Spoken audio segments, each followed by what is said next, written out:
अहिले हाम्रो चाहिँ भाउ छोरा चाहिँ एकदम चाहिँ घाँस काट्नलाई चाहिँ कलेरीको जङ्गलमा छल भएर आइरहेको छ।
पकड़ेन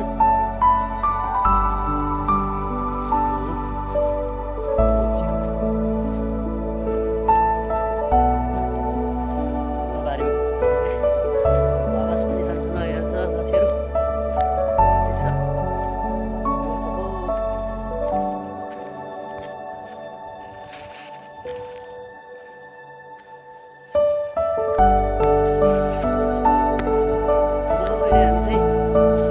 आइपुगेको छ बाटोमा। हाम्रो मम्मी पनि यहाँ बाख्रालाई घाँस काट्दै हुनुपर्छ। हामी चाहिँ घाँस काटेर तलबाट छिर्दैछ।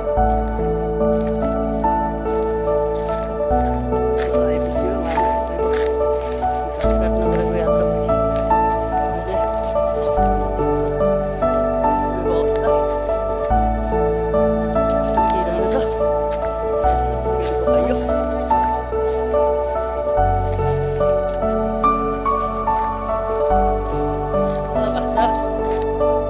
घाँस आयो काटाकाटियो खुसी भयो होला नि कान्छा कान्छीहरू।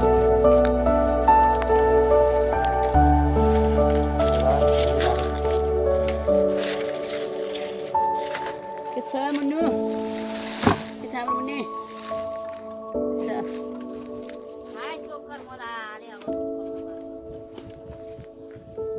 अहिले नाल्नु एकछिन ल भैँसीहरू ल आयो हजुर आयो। ल घर आइपुग्यो। ल हस् त नमस्कार।